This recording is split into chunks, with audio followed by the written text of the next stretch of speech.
Hey everyone, welcome back to the Miser's Guide to Evony. In this video, we're going to talk about the recent news that just came out today of illegal resource trading. This is not a new thing. There's been many instances of crackdowns on people that have plundered alts and have traded resources through waybills and whatnot, or just through the trading system in the game. And this is yet the newest, and it's pretty typical to see this kind of thing when a new keep is released. They get really stingy on player consumption of resources and watching where things come from. They usually let things slide in the times in between, but right at the beginning of new keep levels, it was the same for Keep 40. They had a huge crackdown on how players are getting their resources.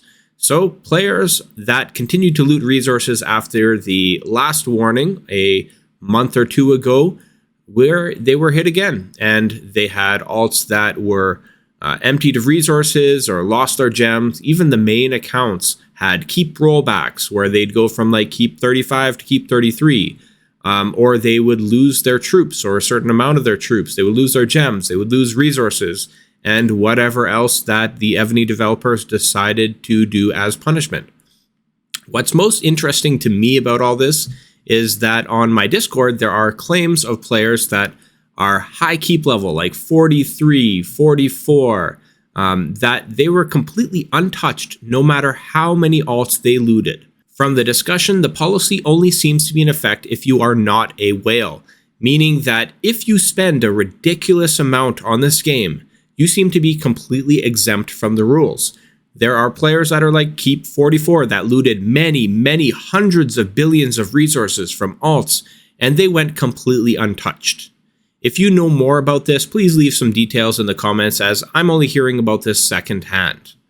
If you open up your quest log, you'll also have a new quest requiring you to read and agree to the new terms of agreement. I haven't picked apart the difference between this new agreement and what existed prior to this, but it specifically says in capital letters that players may only have one account per game. Top Games has multiple apps, and this seems to be a general terms of service. Therefore, this is per game and not per server, which means you are permitted to have one account in Evony, but you can play other games by the same developer. This contradicts the popular belief that it was permitted to have accounts on other servers. If that's the case, that again brings into question why there is a switch account feature. Let me know what you guys think about all this stuff in the comments. Thank you so much for watching this video and supporting the channel.